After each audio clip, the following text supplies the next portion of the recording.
So we are again fortunate to have two experts with us from the European countries today on big tech litigation. Interestingly, on this panel, we have two experts, both from the defense side. So I'm totally prepared to take the other side of the coin in the rest of my comments for the moderation. I wanted to ask you two to please introduce yourselves, and if you have some particular case that you'd like to call out when you're doing so that would be relevant to the panel, let us know. Hello, everyone. Can you hear me? Everyone, yes? There it is. I might need to hold this a bit closer, I think. I'm Bryony Hurst. I'm a partner in the London litigation team at Cooley. The litigation in which I specialise is anything relating to tech, data, content, consumer protection. So looking at the areas I focus on, it won't surprise you to hear that I have been defending class actions and group litigation for over a decade in those areas. And a lot for technology and internet companies. And I will just beg your forgiveness for my voice today. I'm struggling a little. My kids had a sporting event earlier this week. I wouldn't call myself a pushy mother, but I did aggressively encourage them so much that I lost my voice. So if I'm sipping water, forgive me. I'm a partner at PLMJ. I head the technology practice there. I've been involved in several public and private enforcement proceedings, including class actions, and notably data privacy and consumer class actions. Okay, fantastic. So let's just kick it off. You guys heard a lot of conversation just now about the state of data privacy and protection in other cases against big tech in the U.S. Talk to me about how big tech is being targeted with class actions in your respective jurisdictions, and are they for similar causes of action and theories of liability, or different? Bryony, let's start with you. Cool. Yes, tech companies are being targeted in the UK in class actions. It won't surprise you to hear. I went to the CMS report. Thank you, CMS. I think we all love the report. We should play a drinking game where we take shots every time we refer to it. I like it. But I think I calculated that actions against tech have a cumulative value of 35 billion at the moment in the UK. So it is big business. I think it's the busiest jurisdiction for class actions against big tech. It's really exploded, I would say, in the last kind of 3 to 5 years. There are, all the main players are the targets. Some of the statistics I dug out, there's 5 cases pending against Apple, 6 against Google, 4 against Amazon. Probably a couple more have been filed since we started this panel 10 minutes ago, who knows. The drivers in the UK for these kind of actions are pretty similar to class actions, against other companies and in other jurisdictions. So lots more substantive rights coming out of the regulations that apply to tech companies, greater awareness of those rights from consumers and users. Lots of activist associations whose job is to protect consumers and who see as part of that role acting as representatives for class actions where necessary.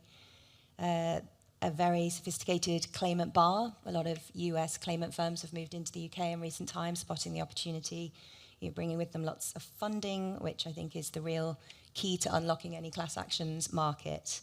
And there's certainly plenty of that in the UK. There's one specific to the tech sector driver, I would say, which is, again, not specific to the UK, but across Europe, there's tech-lash. More regulatory scrutiny than ever before, which of course highlights non-compliance. And is very attractive to claimants and to funders if an adverse finding precedes any action that they bring. I think this is reflected in the subject matter of claims we're seeing in the UK. A lot of data privacy complaints, consumer protection and competition, very highly regulated sort of areas for tech companies. I can talk a little bit about the structure of those claims, the sort of forums in which they're being brought. There are 2 main forums. Our civil courts, which would be the kind of natural home for a lot of class actions in most countries, and then the CAT, our Competition Appeals Tribunal.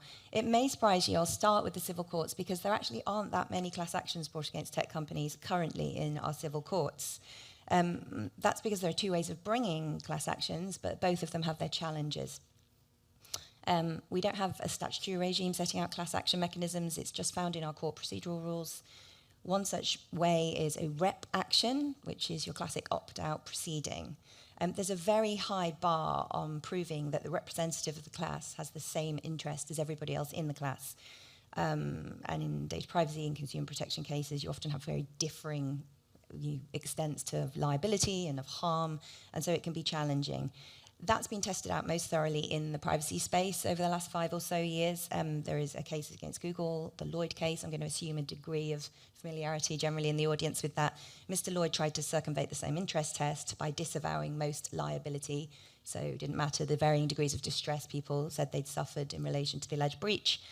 Just said, well, we've all lost control of our data. That's an in-principle loss. It's the same for us all, and therefore I meet the test.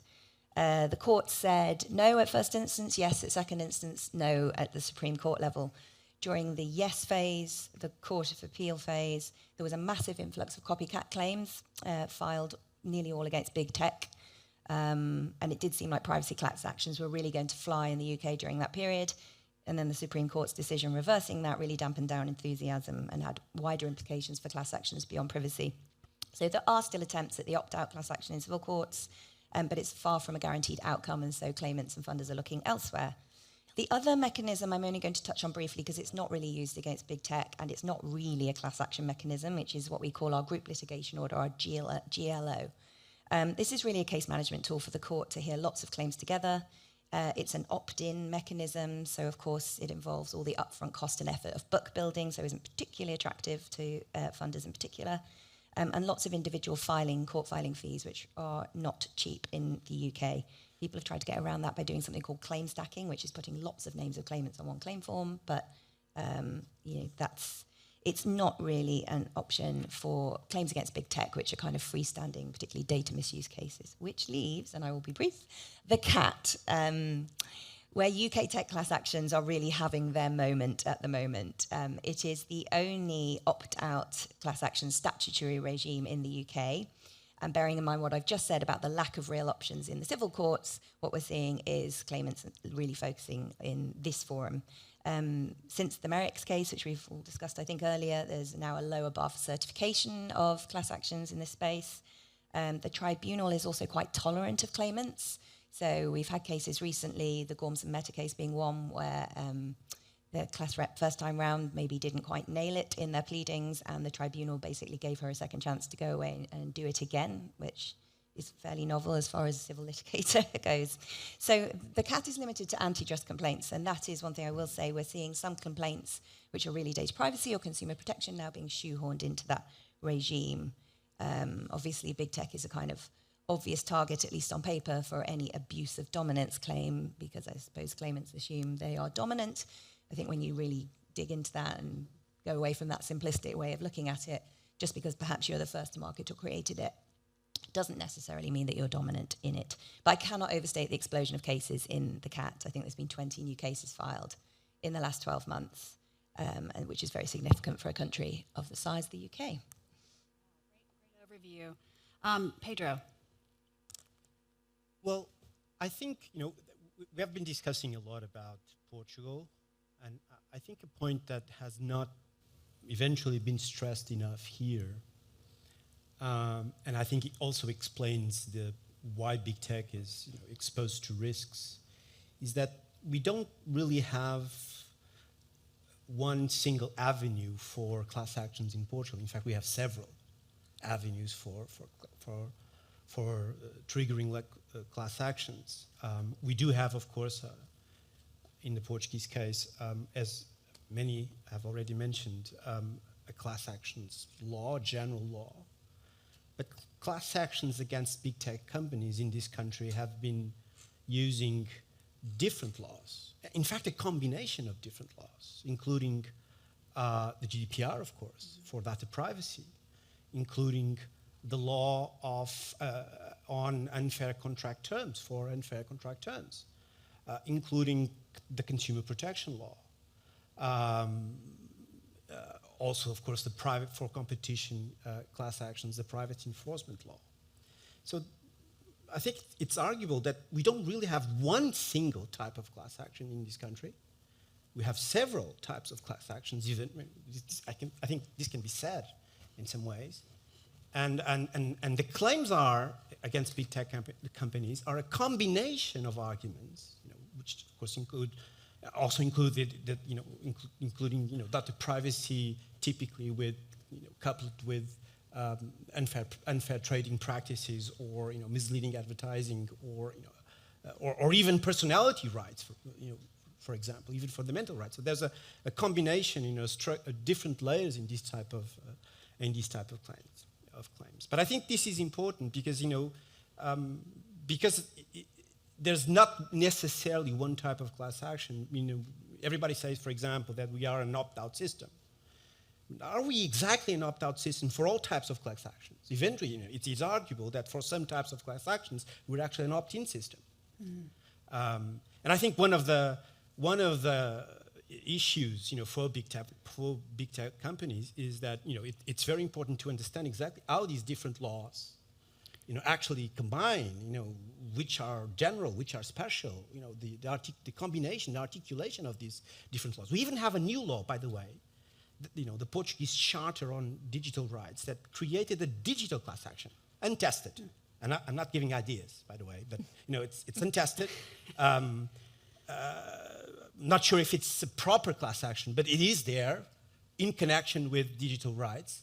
So there's a new type of class action here, in some way. So I think for big tech, one of the things that I think big tech companies need to do is, I think it's very useful is to do country by country assessments, and even multi-jurisdictional assessments, because you have to look at all these different avenues, and understand exactly where are your risks in terms of exposure. But that also helps to understand why in Portugal in my view there's a lot of actually legal experimentalism, because many of these class actions are legal experimentalism. I'm not being provocative, but it is legal experimentalism in many ways. And the reason, because you have all these mechanisms, and I think of course there's going to be a lot of strategic litigation here, because in a way you combine these different instruments. So from the perspective of big technology companies, of course, we're having data privacy claims, consumer law claims, competition law claims, and as said before, even claims based on personality rights, which is an area where I think class actions are inherently non-admissible. But so this is an overview about the Portuguese case, which is a complex case where national laws combine with European laws. And where I think, Maria Jose yesterday said that class actions are part of the system, which I don't rebut, but I also think that, there's no system. And there's no system because there's an array of mechanisms. A system would mean that you have an organized, but you don't have an organized, you have an array. Right. And we now have, by the way, the transposition of the representative action record, which I was missing because it's very new. That's an overview of and an answer to the why Portugal question. Understood. So with all of these different ways to sort of assert liability and to experiment, if you will, is there a wide body of case law that has been handed down to establish precedent from the Portuguese courts on what works and what doesn't work yet, or are you still figuring it all out? No, okay. Not yet. Interesting. Not yet. Okay. It's a system still in the making. Right. No, not yet. Right. Understood. So you mentioned earlier as well multi-jurisdictional risk assessments. Tell me what you're seeing throughout the rest of Europe for developments against big tech. Pedro, let's start with you. Maybe we can talk about some Southern European countries. The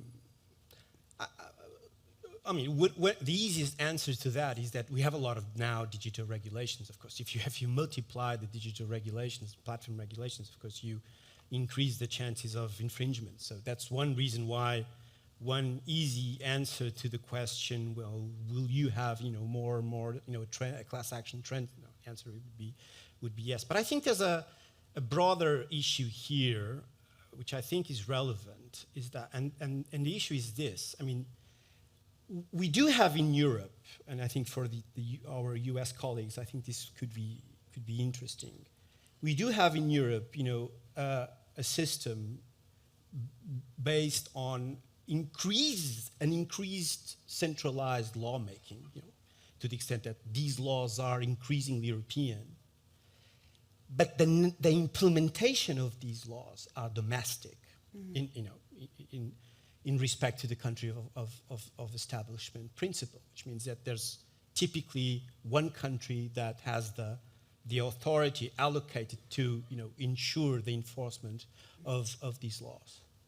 And in addition, so we have laws that are increasingly European, but an enforcement system that is national.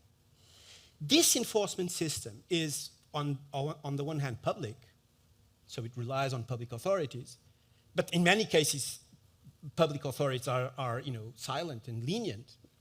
The case of Portugal, for example. And one of the explanations for the surge of class actions could be, public authorities are lenient, so class actions are here. So that's one reason for that. But the other also is that you have a private enforcement system that, of course, maximizes the pool of enforcers, right? And what you're seeing is that you can, while the authority, the public authority to enforce these laws, is essentially allocated to one country, the private enforcement claims are geographically disseminated, and this is of course very relevant for big tech companies, because big tech companies are in many countries, so inherently everywhere. Right.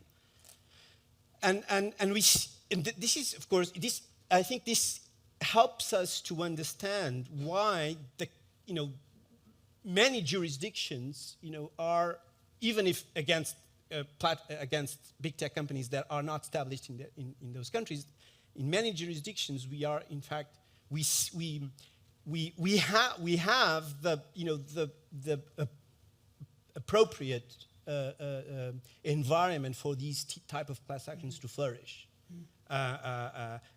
And of course, the GDPR, has specific jurisdiction rules in the sense that if if a class action, may be triggered in the place of of residence of the data subject, right? So you don't need to file a class action in the country of establishment, but also applying the rules of the Brussels Convention. We also see several various types of jurisdictional rules for for compensatory class actions, or even or other types of class actions where you can you can rely on your own jurisdiction. Mm-hmm. So this again maximizes the risk in terms of geography, in terms maximizes the risk, and also again it should be an incentive for these multi-jurisdiction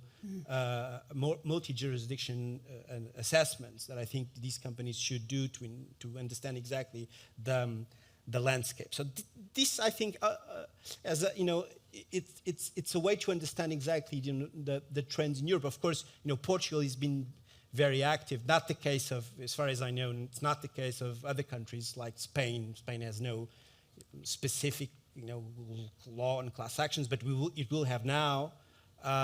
France, I think, is also in the process of amending its own system. Italy has, as far as I know, again, since 2019, a law on class actions, and in fact, they have already important class actions. For example, recent class action is against the Chinese marketplace Temu, that has been launched, because and Temu is not established in the EU. Mm-hmm. So, and we'll have that, by the way, class actions against big tech companies that are not in the EU. And I would definitely say that's going to be a trend. Okay. So yeah, but there's a lot here. Fascinating, Bryony. What do you think about it in terms of is this happening all over Europe? Is it happening at the same level? I'm country to country. Hold my mic. So, we're kind of a neutral observer in a little way because we Brexited, which I think, talking about the naughty list, we're probably at the bottom of it. We left you, sorry. But yeah, so I'm watching with interest what is going on in other jurisdictions. Obviously, we've had, in addition to the UK, the Netherlands as a sort of very active class actions market, particularly when it comes to big tech for a good few years. But for most European countries, it strikes me that it's a relatively new but very significant trend, actually, to really be looking at private enforcement against big tech in a collective manner. It's largely driven by those substantive rights that have come in the various regulations over the years, plus, of course, the Representative Actions Directive, right, which we don't have to deal with, but the rest of Europe does. The discretion around the implementation of that directive, I think, is going to be quite interesting in the future. And, you know, I think it's been talked about a lot, but it could lead to forum shopping. I think particularly those countries who go for the opt-out approach, they seem like the obvious sort of starting points if you're looking at where might be the next hot jurisdiction. Beyond Portugal and the Netherlands that have the opt-out regimes, I think the other countries I'm keeping an eye on are Sweden, Slovenia, Hungary, and possibly Spain, based on what I heard today. So, you know, places that really were not in the class actions conversation 5 years ago at all. I think other factors that are probably going to influence the growth of tech class actions generally across certain countries is whether you're permitted to and whether there is available litigation funding. I said already that's a huge factor in the UK. And one jurisdiction I was interested to hear from Dave about earlier is Ireland. When you think about all the tech companies that are HQ'd in Dublin, Ireland, you know, were they to change their rules on litigation funding and then they have the class actions directive in place, you know, what does that do to that as a potential market? The number of qualified entities in each member state under the directive, especially those potentially who are qualified to do cross-border class actions. That could be interesting in order to sort of boost the busyness of courts in each country. And then each country's court's approach to the underlying laws. And to give an example to explain what I mean by that, the CJEU not long ago decided in a data-related case, Austrian Post, that there was no minimum threshold in relation to damages that can be claimed if there's been a breach of GDPR, and said that it's for each member state to decide the type and the level of damages that should be awarded. So, you know, what we're seeing almost immediately as a result of that is the jurisdictions where they have a more generous approach to privacy damages are becoming more popular. Very interesting. So I think one jurisdiction of note I should just probably touch on a little bit more is the Netherlands has had a collective action regime that far predates the Rep Actions Directive.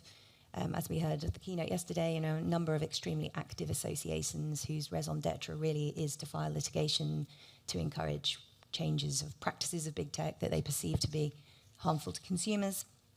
I think after the UK and Portugal, thank you again, CMS, I think it's the third most active class actions market in the last 12 months against big tech and the most active in the data privacy sphere.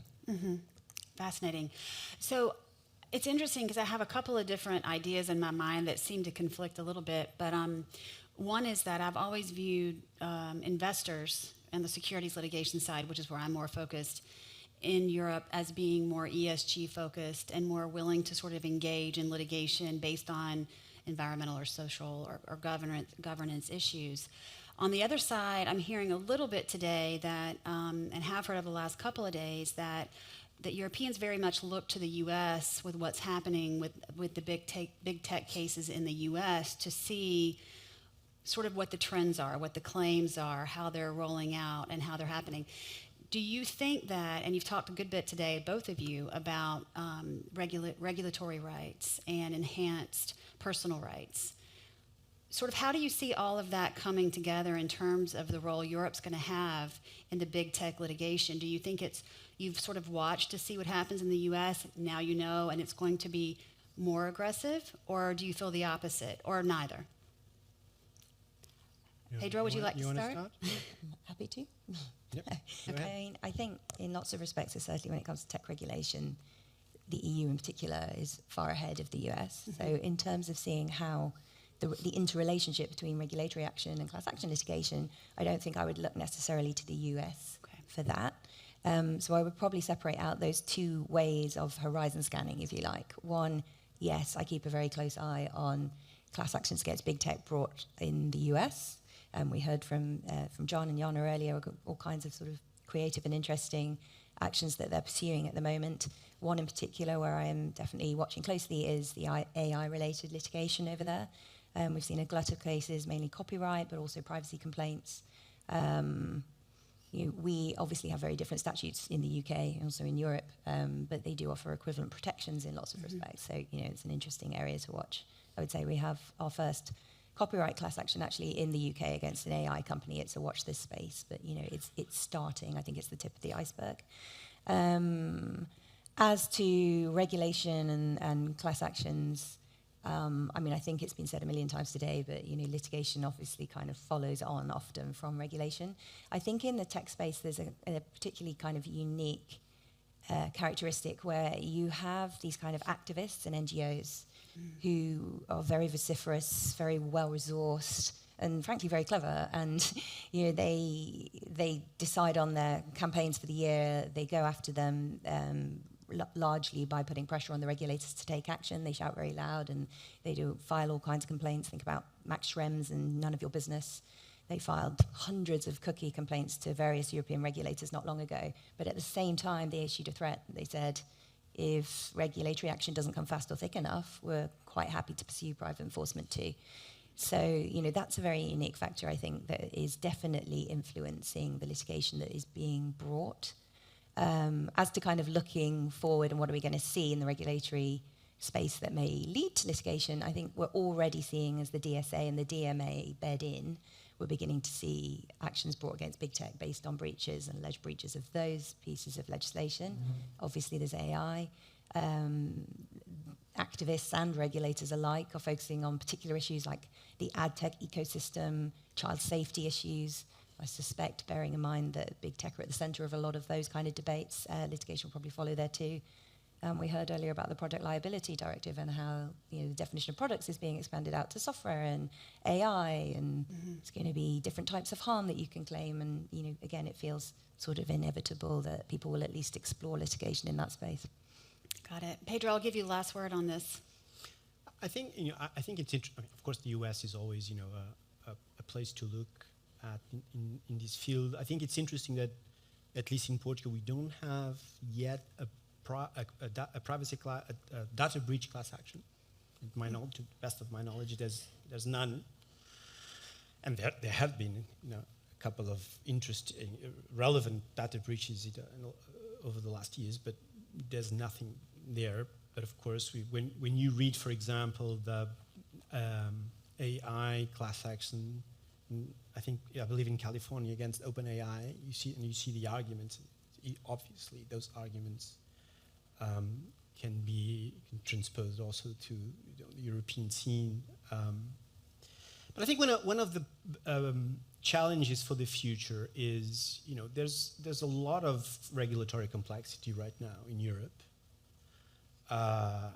And it's going to be interesting how this, new digital regulations will combine with, other traditional pieces, the EU, horizontal consumer laws, of course, the GDPR.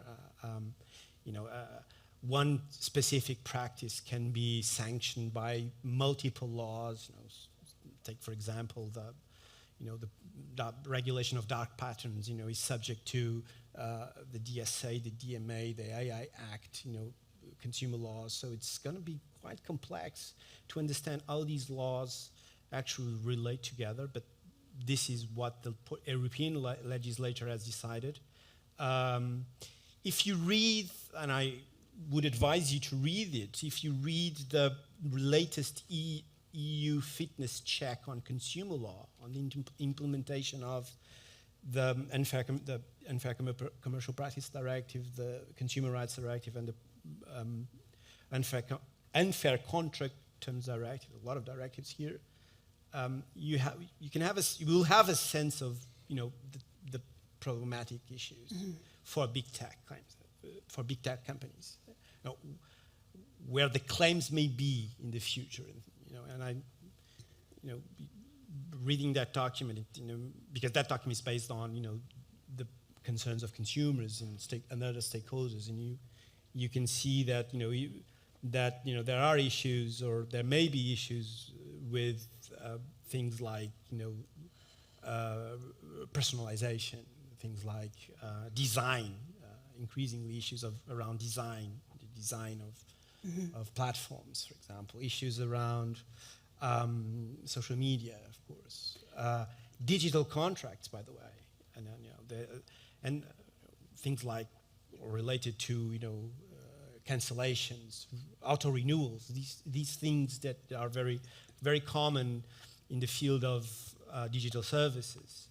I see these as areas for areas of concern, or areas of where I think we need to be vigilant. And again, I mean, this is of course going to be a very challenging area for the future. Yeah, of course. All right, very good. Thank you so much for your time. I know we went over, but I think those were really valuable perspectives. And thanks to you guys. Yeah. Hope everyone enjoyed. Find us after if you have additional questions.